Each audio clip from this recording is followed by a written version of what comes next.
We are jumping right back into the action now, getting to more of these great games that we saw over the weekend. The next one I wanted to discuss on here to start the week was the Bills and the Texans game. Like I mentioned, there was a lot of storylines in this week of the NFL. There was a lot of divisional games with implications. There was a lot of, just big historical teams playing with the Cowboys and the Steelers. And there's this mini, not mini, but this animosity game a little bit, right, between Josh Allen and Stephon Diggs. One of the most anticipated games, I thought, of the entire week by two of the 3-1 teams of the NFL so far, but mainly because of Stephon Diggs and Josh Allen, right?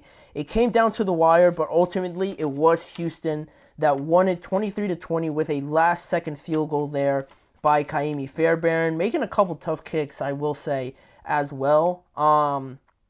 And also, much like the Steelers, the Bills lose back-to-back games to also now be 3-2 on the year, and Houston goes to 4-1 as well, improving on their record. And the Bills' comeback effort was thwarted, like I said, to kind of tease this segment in.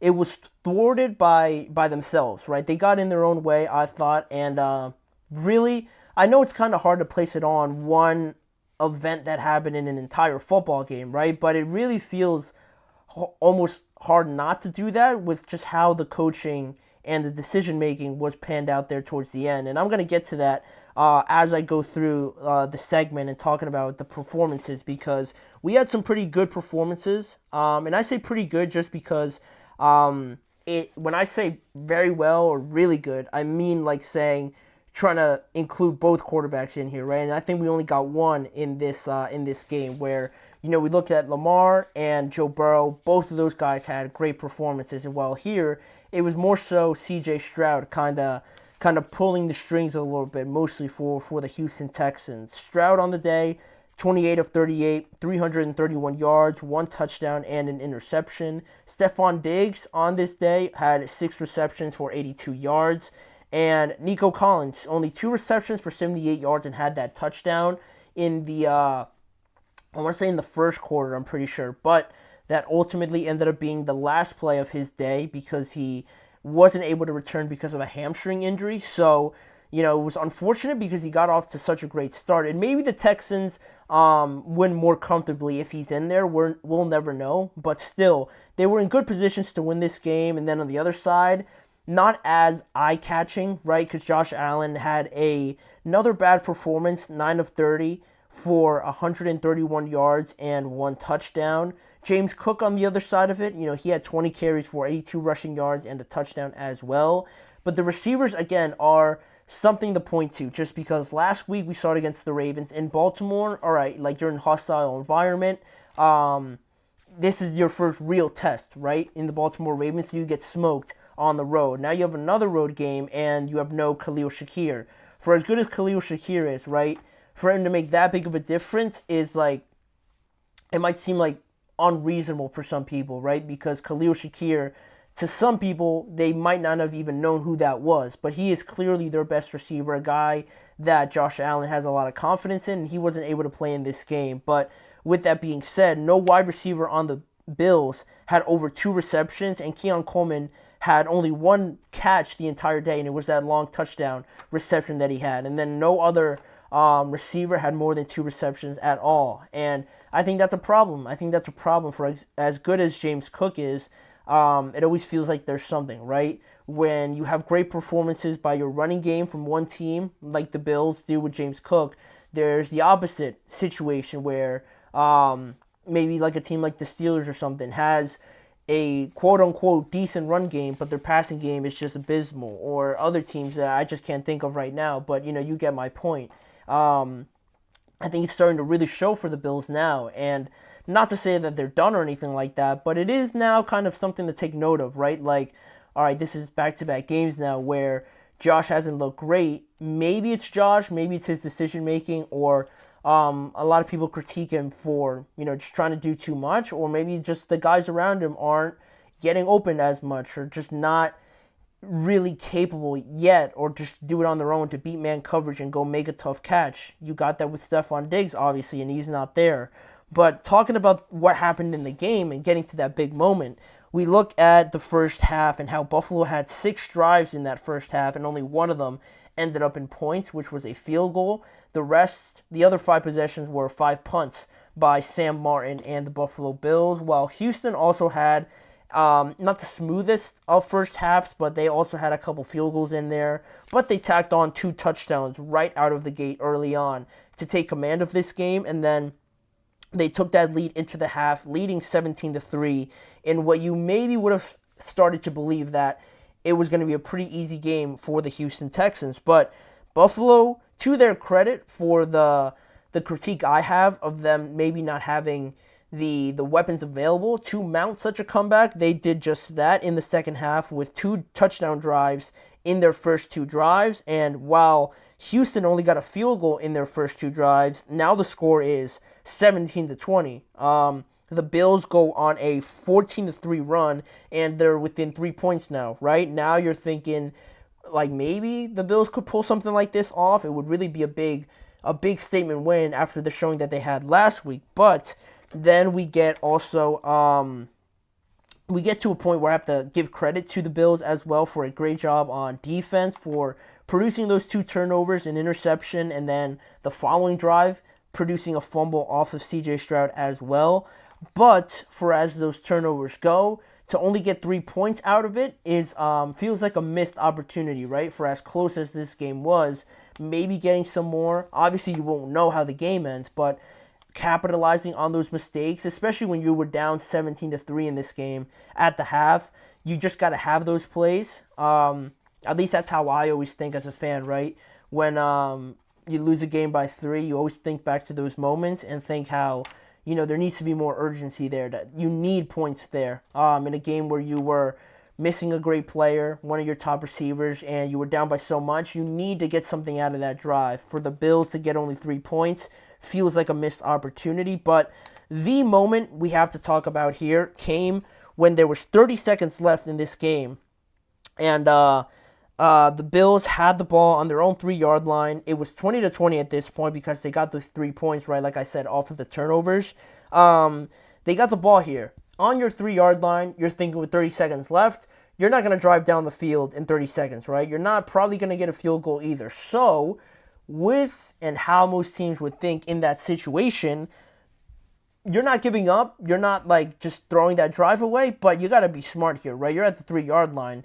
Let's not lose the game here. And the Bills, I don't know if it was on all of their plays or if it was on 1 or 2 of them, but they went into an empty set on their 3-yard line, which, if you don't know what empty set means, it means like the running back, motions out of the backfield, and now they're passing, right? Now you're passing, and the defense isn't left wondering. So that's already kind of questionable. You can kind of let that slide for one play. 30 seconds left. If you really want to be adventurous, one play, see if you can get it, that's fine. For them to throw it 3 times and just all of them be incomplete, mind you. All of them are incomplete passes down the middle, down the left sideline, and somewhere else where I think one other ball went. But still, all incomplete.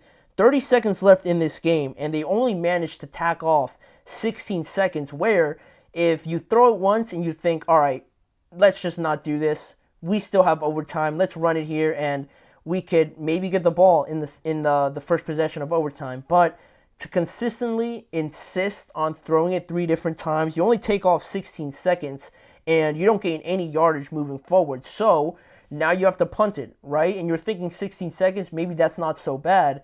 But the Texans only need a field goal, and your punter isn't that far back because he's already pinned back far enough. He's in a congested area already. So you punt it. It doesn't go that far, and with a good return by Robert Woods, the Texans are already basically there. I think with probably 10 seconds to go, they run one more play, and then they call a timeout with like a second or 2 left. And of course, Kaimi Fairbairn's going to hit that 58, 59-yard field goal, I want to say, on the day. And they end up losing by 3 points to the Houston Texans. And they really didn't have to sweat so much to get that field goal, right? They didn't mount a game-winning field goal, developing drive for them to go into this game. So you almost handed it to them. You didn't throw an interception or anything like that, but you basically made it as easy as you could have by just throwing the ball, stopping the clock, and not having them use their timeouts or anything like that. And yeah, it was just, I've never seen anything like it like that, really inexplicable by Sean McDermott, who owned up to it, to be fair, but still, no idea what the reasoning was behind that. It's extremely risky and unlikely that you get near a field goal there with 30 seconds left starting on your own 3-yard line. And you almost, to me, you throw away that great defensive performance by, obviously, your defense, right? Intercepting CJ Stroud, strip sacking him as well, and getting those 3 points to tie the game. To make a decision like that, you're almost undervaluing what your defense did, and I can't understand why that was the decision made there. In games like this where the margin is so slim, the situations, the decisions that go into these games, situational type of football, all of that matters, right? What you do to end the half, what you do to end the game, what you do on fourth down calls, how do you execute it? Are you disciplined enough to not get a lot of penalties? The Bills did a pretty good job of all of that, even with a poor offensive performance. And for you to make that play at the end, again, I don't really understand it.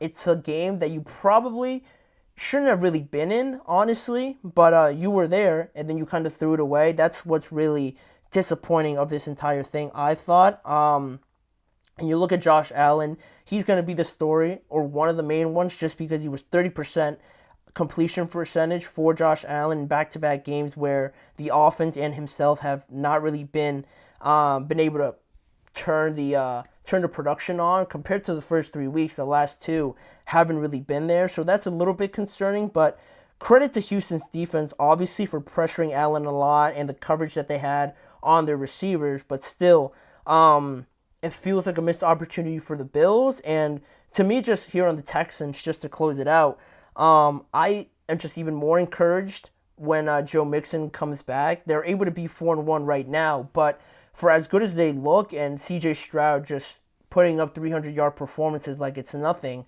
when Joe Mixon comes back and they're able to run the ball like they did in the first 2 weeks, with Stephon Diggs, Nico Collins looking like a bona fide wide receiver one, and Tank Dell still as well, they're going to be a massive problem, especially in the AFC where it's really only, it looks like the Ravens.